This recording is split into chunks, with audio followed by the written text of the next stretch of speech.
Welcome guys. इस lecture के अंदर हम देखेंगे कि आयल्स टास्क 1 में हम बैंड 8 और बैंड 9 के लेवल की इंट्रोडक्शन कैसे लिख सकते हैं। नाउ टास्क 1 जो होता है वो टोटल मार्क्स में 1/3 कंट्रीब्यूट करता है। मतलब राइटिंग में अगर 9 बैंड्स हैं तो उसका 1/3 जो कि 3 बैंड्स बनता है वो सिर्फ टास्क 1 से आता है। नाउ टास्क 1 के लिए जो सजेस्टेड टाइम पीरियड होता है वो 20 मिनट्स का हमें मिलता है। इस 20 मिनट के अंदर हमें टास्क 1 को समझना होता है, उसे पैराफ्रेज करना होता है और उसके बॉडी पैराग्राफ्स और एक ओवरऑल लिखना होता है। इतने कम टाइम के अंदर स्टूडेंट्स गलती ये करते हैं कि वो जो एग्जामिनर ने इंट्रोडक्शन दे रखी है वही इंट्रोडक्शन कॉपी करना स्टार्ट कर देते हैं। इसकी वजह से उनके मार्क्स इंक्रीज तो नहीं होते बट नेगेटिव इम्पैक्ट आपके टास्क 1 पे ज़रूर पड़ता है। इस लेक्चर के अंदर मैं आपको एक ऐसा मेथड बताऊंगा जिसकी मदद से आप बहुत इजीली पैराफ्रेजिंग कर सकते हो टास्क 1 के इंट्रोडक्शन की। राइट, मैं आपको 3 क्वेश्चंस करके दिखाऊंगा और आपको एक्सरसाइज के लिए 2 क्वेश्चन दूंगा। नाउ सबसे पहले चलते हैं फर्स्ट क्वेश्चन की तरफ। ये आपको स्क्रीन पे दिख रहा होगा ना। फर्स्ट क्वेश्चन की इंट्रोडक्शन क्या कहती है, बेसिकली जो एग्जामिनर ने हमें दी है, that is the graph shows the quantities of goods transported in the UK between 1974 and 2002 by 4 different modes of transport. इसका मतलब क्या है, बेसिकली ये जो लाइन ग्राफ है हमारे सामने, ये क्या दिखा रहा है कि यूके के अंदर इस टाइम पीरियड 1974 से 2002 के बीच में कितना अमाउंट ऑफ मटेरियल ट्रांसपोर्ट हो रहा था अलग अलग मोड्स के थ्रू। मतलब रोडवेज के थ्रू, वाटरवेज के थ्रू कितना हो रहा था, पाइपलाइन के थ्रू कितना हुआ था और रेलवे के थ्रू कितना हुआ था। राइट, नाउ इंट्रोडक्शन बनाने के लिए हमें 5 एलिमेंट्स चाहिए होंगे। Number 1 is type of graph, उसके बाद subject, value, time and place. In 5 elements को अगर हम कंबाइन कर देंगे तो ऑटोमेटिकली पैराफ्रेजिंग हो जाएगी। अब एक एक करके इनको आइडेंटिफाई करते हैं। देखो, टाइप ऑफ ग्राफ आइडेंटिफाई करना बहुत ईजी है। इस केस में टाइप ऑफ ग्राफ क्या है, लाइन ग्राफ। तो यहाँ पे हम वर्डिंग ऐसे लिखेंगे, कुछ एग्जामिनर ने वर्डिंग दी है द ग्राफ शोज, हम मेंशन कर सकते हैं द लाइन ग्राफ शोज या इलुस्ट्रेट्स, या फिर ग्राफ की जगह पे आप लिख सकते हो चार्ट। द लाइन चार्ट इलुस्ट्रेट्स या समराइजेस। ये हमने टाइप ऑफ ग्राफ को पैराफ्रेज कर दिया। नाउ सब्जेक्ट और वैल्यू हम लास्ट में देखेंगे। सबसे पहले हम फिल करते हैं प्लेस और टाइम। अब प्लेस हमें क्या गिवन है इस क्वेश्चन के अंदर, ये जो डेटा गिवन है हमें, ये यूके का गिवन है। राइट, तो प्लेस में हम लिख देंगे इन द यूके या in the United kingdom. UK को ओपन करके लिख देते हैं। टाइम, जो वर्डिंग एग्जामिनर ने यूज किया टाइम के लिए, दैट इज बिटवीन 1974 एंड 2002। इस वर्डिंग को भी हम चेंज करके क्या लिख देंगे, फ्रॉम 1974 एंड 2002। फ्रॉम की जगह पे आप क्या लिख सकते थे, ड्यूरिंग 28 ईयर्स, क्योंकि 1974 से 2002 तक 28 ईयर्स होते हैं, तो आप ड्यूरिंग 28 ईयर्स भी यहाँ पे लिख सकते हो। राइट, तो ये हमने टाइम को भी पैराफ्रेज कर दिया। नाउ वैल्यू क्या होती है, वैल्यू बेसिकली ग्राफ में जो वाई एक्सिस पे जो डेटा हमें दिया होता है उसके यूनिट्स जो होते हैं उसे वैल्यू बोलते हैं। कई बार ये परसेंटेज में होता है, जैसे इस केस में जो हमें डेटा गिवन है दैट इज 20, 40, 60, जो नंबर्स गिवन है ना, इनके पीछे जो चीज़ लगेगी वो वैल्यू होता है। इस केस में ये जो है ये है million tons. So 20 million tons, 40 million tons, तो वैल्यू जो है that is in million tons. Now we are left with one important part, that is subject. Subject सबसे इंपॉर्टेंट होता है, इसको सबसे पहले आइडेंटिफाई करते हैं। इसको आइडेंटिफाई करने के लिए हम बाकी सारी चीज़ें जो गिवन इंट्रोडक्शन में है उनको कट आउट कर देंगे। सबसे पहले टाइप ऑफ ग्राफ की वर्डिंग कट करेंगे। द ग्राफ शोज, ये वर्डिंग कट हो जाएगी क्योंकि हमने टाइप ऑफ ग्राफ की वर्डिंग में इसको लिख लिया है। उसके बाद प्लेस कट कर देंगे in the UK. Then time cut कर देंगे बिटवीन 1974 एंड 2002। अब जो चीज़ बच गई है ना, दैट इज आवर सब्जेक्ट। उसे फिर हम धीरे धीरे करके पैराफ्रेज करेंगे। अब जो सब्जेक्ट बचा है वो क्या है, the quantities of goods transported by 4 different modes of transport. ये सब्जेक्ट बच गया हमारा। अब इसको धीरे धीरे करके पैराफ्रेज करेंगे। राइट, तो सबसे पहली लाइन क्या है, the quantities of goods transported. Goods जो मटीरियल जो ट्रांसपोर्ट हुआ था उसकी क्वांटिटी कितनी थी। बेसिकली क्वांटिटी का सिनोनिम हम क्या डाल सकते हैं, क्वांटिटी का सिनोनिम बन जाएगा अमाउंट। गुड्स मतलब सामान जो ट्रांसपोर्ट हो रहा था उसकी अमाउंट कितनी थी, उसकी वॉल्यूम कितनी थी बेसिकली। राइट, तो कैसे लिखेंगे, the amount of goods transported. अब जो वर्ड्स है गुड्स ट्रांसपोर्टेड, हम इसको भी पैराफ्रेज कर सकते हैं। गुड्स का मतलब सामान, सामान मतलब मटीरियल। राइट, तो यहाँ पे गुड्स की जगह हम लिखेंगे मटीरियल। ट्रांसपोर्टेड मतलब भेजा गया था एक जगह से दूसरी जगह पे, डिलीवर किया गया था, सप्लाई किया गया था, कैरी किया गया था, राइट? ये सारे वर्डिंग हम यहाँ पे ट्रांसपोर्टेड की जगह पे लगा सकते हैं। नाउ अब इसको पैराफ्रेज करके हमने क्या बना दिया, the amount of material carried, right? अब बची हुई जो लाइन थी, by 4 different modes of transport, अब इसे भी पैराफ्रेज करते हैं। बाय का अगर आपको बाय रखना है तो बाय रख सकते हो, बाय की जगह पे आप थ्रू भी लगा सकते हो, थ्रू। 4 डिफरेंट, 4 अलग अलग, या फिर 4 अलग अलग की जगह पे आप लिख सकते हो वेरियस, वेरियस या फिर डिस्टिंक्ट, दोनों का मतलब सेम होता है। Through various, through distinct modes of transport, transport के माध्यम, right? Methods of transport, types of transport, means of transport. तो मोड्स के ये सारे सिनोनिम हो जाएंगे। ट्रांसपोर्ट की जगह पे भी आप ट्रांसपोर्टेशन लिख सकते हो, एक आध वर्ड लिखने से कोई फर्क नहीं पड़ेगा। अगर आपको ट्रांसपोर्ट रखना है आप ट्रांसपोर्ट रख सकते हो, मैं इसको ट्रांसपोर्टेशन में चेंज कर देता, राइट? अब ये पांचों चीजें हमने आइडेंटिफाई कर ली, type of graph, subject, value, time and place. हमें बस इन्हें एक लाइन में पैच करना है। लाइन में पैच करने के बाद जो इंट्रोडक्शन बनेगी दैट इज क्या होगी, the line graph summarises the data on the amount of material carried through various modes of transportation या फिर मेथड्स ऑफ ट्रांसपोर्टेशन, राइट?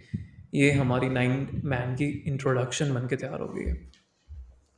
आपको भी एग्जाम में ऐसा ही करना होता है। देखो एग्जाम में ओबियसली ग्राफ आप बनाने नहीं बैठोगे, type of graph, subject value, ये सारी चीजें वहां पे आपको जब प्रैक्टिस होगी तभी एट अ टाइम अप्लाई कर पाओगे। नाउ एक एग्जांपल और देखते हैं। नेक्स्ट क्वेश्चन जो है that is a table. Again हमें एग्जामिनर ने ऑलरेडी एक इंट्रोडक्शन दे रखा है, और इंट्रोडक्शन क्या है, the contribution of various economic sectors to X country gross domestic product in 2016, 17 and 18। इस लाइन का मीनिंग क्या है बेसिकली, कि कंट्री है जिसका नाम एक्स कंट्री है, उस कंट्री की इकोनॉमी में, उस कंट्री की जीडीपी में बेसिकली किन किन सेक्टर्स का कितना कंट्रीब्यूशन है। जैसे एग्रीकल्चर सेक्टर का कंट्रीब्यूशन 13% है फर्स्ट ईयर में, इंडस्ट्री का इतना है, सर्विस सेक्टर का इतना है। 3 अलग अलग सालों के अंदर 3 अलग अलग सेक्टर्स ने कितना कंट्रीब्यूट किया है उस कंट्री की जीडीपी में, ये इस क्वेश्चन का मतलब है। सेम फॉर्मूला अप्लाई करेंगे, type of graph, subject, value, time and place, पांचों चीजें हम आइडेंटिफाई करेंगे और एक लाइन में पुट कर देंगे। ना type of graph, it's a table basically, right? तो टेबल कोई ग्राफ नहीं होता, टेबल के पीछे आपको ग्राफ नहीं लगाना कभी भी, टेबल को टेबल ही रखोगे। ना इसकी टाइप ऑफ ग्राफ की वर्डिंग हम क्या लिख देंगे, द टेबल इलुस्ट्रेट्स, या द टेबल डिपिक्ट्स, या table summarises the data on, ये सारी वर्डिंग हम टाइप ऑफ ग्राफ में लगा देंगे। The table summarises the data on. Subject और वैल्यू बाद में देखेंगे, सबसे पहले हम प्लेस और टाइम फिल करते हैं। नाउ प्लेस हमें गिवन है ऑलरेडी, एक्स कंट्री। इन एक्स कंट्री, कंट्री की जगह पे आप सिनोनिम यूज कर सकते हो, नेशन लिख सकते हो। इन नेशन एक्स, ये सारी जो चीजें हो रही हैं, सारा जो डेटा है वो नेशन एक्स का है, so in nation x. Then next चीज जो हमारे पास बचती है दैट इज टाइम। टाइम हमें देखो 3 साल हमें गिवन है, 2016, 17 एंड 18। अब एग्जामिनर की वर्डिंग थी इन 2016, 17, 18, इसको भी हम चेंज करके क्या लिख सकते हैं, ड्यूरिंग 3 years, या फिर फ्रॉम 2016 टू 2018। ये वर्डिंग हम टाइम की जगह पे यूज करेंगे। नाउ वैल्यू इस केस में जो हमें गिवन है 13, 22, 65, उसके पीछे के जो यूनिट्स होंगे ना वो परसेंटेज है। लास्ट केस में था मिलियन टन्स, इस केस में है percentage, 13%, 22%, 65%, right? So value is in terms of percentage. अब सब्जेक्ट हमारे पास बचा, देखो अगर इस गिवन इंट्रोडक्शन को हम कट आउट करेंगे ना, इसमें से टाइम कट हो जाएगा, इसमें से प्लेस कट हो जाएगा। जो गिवन इंट्रोडक्शन में से हमारा सब्जेक्ट बचेगा वो क्या होगा, the contribution of various economic sectors to GDP. ये वर्डिंग हमारी बचती है कि अलग अलग इकोनॉमिक सेक्टर्स का कंट्रीब्यूशन कितना था जीडीपी में, राइट? अब अगर हमें इसे पैराफ्रेज करना है ना, हमें इसका मतलब अच्छे से समझ आना चाहिए, राइट? हम इसको कैसे लिख सकते हैं कि अलग अलग सेक्टर्स का कंट्रीब्यूशन कितना है जीडीपी में, बेसिकली ये बात हो रही है। या फिर जो जीडीपी है बेसिकली, या इकोनॉमी है उस कंट्री की, जीडीपी से इक्वल टू इकोनॉमी, इकोनॉमी अलग अलग पार्ट्स में कैसे डिवाइड हो रही है, तीन अलग अलग सेक्टर्स है ना, एग्रीकल्चर सेक्टर, इंडस्ट्री सेक्टर और सर्विस सेक्टर। इन तीन सेक्टर्स में इकोनॉमी या जीडीपी आपकी कैसे डिवाइड हो रही है या डिस्ट्रीब्यूट हो रही है बेसिकली, राइट। इन्होंने कंट्रीब्यूशन वर्ड यूज किया था, हम डिस्ट्रीब्यूशन वर्ड यूज कर लेंगे। जीडीपी का अगर आपको जीडीपी रखना है आप जीडीपी रख सकते हो, या फिर डिस्ट्रीब्यूशन ऑफ इकोनॉमी हम देख सकते हैं, यहाँ पे लिख सकते हैं डिस्ट्रीब्यूशन ऑफ इकोनॉमी या डिस्ट्रीब्यूशन ऑफ जीडीपी, राइट। तो ये हमारा सब्जेक्ट बन जाएगा, द डिस्ट्रीब्यूशन ऑफ जीडीपी या the distribution of economy among three sectors. तीन सेक्टर्स में डिस्ट्रीब्यूशन इकोनॉमी का कैसे हो रहा है, ये हमारा सब्जेक्ट हो गया। वैल्यू हमारे पास गिवन थी इन टर्म्स ऑफ परसेंटेज, टाइम और प्लेस हमने ऑलरेडी फाइंड आउट कर दिया था। अब इसे बस एक लाइन में पैच करना है हमें। तो लाइन क्या बनेगी, the table illustrates the data on the distribution of GDP among three sectors in terms of percentage in a nation during 3 years, right. ये आपका गिवन, ये आपका इंट्रोडक्शन पैराफ्रेज हो गया। देखो इसमें ना एक और चीज़ आप कर सकते हो, ये जो परसेंटेज वाली लाइन हमने लिखी है ना सब्जेक्ट के बाद जो हमने लगाया था, इसको अगर हम आगे ले आएंगे तो और ज़्यादा अच्छी इंट्रोडक्शन बन के तैयार हो जाएगी। कैसे, देखो ऐसा ऐसे कुछ लगेगा, the table illustrates the data on the percentage distribution of GDP among three sectors, right. Percentage distribution ही तो हो रही है कि किस सेक्टर का कितना कंट्रीब्यूशन है, वो परसेंटेज में डिपिक्ट हो रहा है, तो परसेंटेज को हम आगे ले आए basically. So this is the paraphrase introduction जो आपको एग्जाम में लिखनी है। Alright, now will see one more example. The next example is a pie chart. Now इस केस में गिवन इंट्रोडक्शन क्या है, the chart below show changes in the proportion of the energy produced from different resources in a country in 1985 and 2003। Meaning क्या है basically कि जो given pie charts है हमारे पास, वो क्या दिखा रहा है कि एक कंट्री के अंदर एनर्जी प्रोड्यूस हो रही थी अलग अलग सोर्सेज से। तो वो जो डेटा था 1985 का और 2003 में, उसमें क्या क्या चेंजेस आया है बेसिकली। 6 सोर्सेज हमें गिवन है एनर्जी के, उन सोर्सेज से जो इलेक्ट्रिसिटी या पावर या एनर्जी जो प्रोड्यूस हो रही थी उनमें चेंजेस क्या क्या आया है, ये इस लाइन का मीनिंग है। सेम फॉर्मूला अप्लाई करना है, पांचों चीजें हम आइडेंटिफाई करेंगे। सबसे पहले will start with type of graph. Now इस केस में जो ग्राफ है दैट इज पाई चार्ट, और एक चार्ट नहीं हमें 2 चार्ट गिवन है, तो will use pie charts.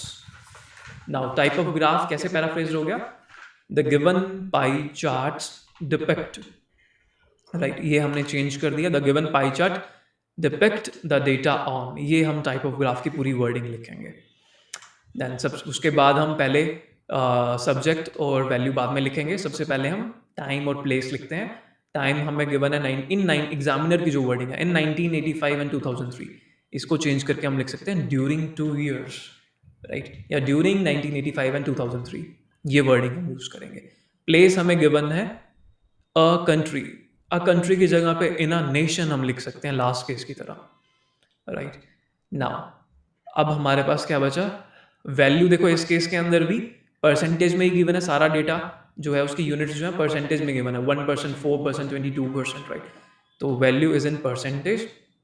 Now अगर आप गिवन इंट्रोडक्शन में से ये चारों चीजें कट आउट करोगे तो हमारे पास सिर्फ सब्जेक्ट रह जाएगा। सब्जेक्ट क्या बचेगा, देखो सबसे पहले कट आउट कर देते हैं, द चार्ट बिलो शो, ये वाला कट हो जाएगा क्योंकि हमने टाइप ऑफ ग्राफ में कवर कर लिया। उसके बाद इन द प्रोपोर्शन, ये भी कट हो जाएगा क्योंकि ये वैल्यू हमने लिख लिया परसेंटेज। उसके बाद हमारा लोकेशन जो कंट्री है इन अ कंट्री, ये कट आउट हो जाएगा। और उसके बाद टाइम कट आउट हो जाएगा इन 1985 एंड 2003, राइट।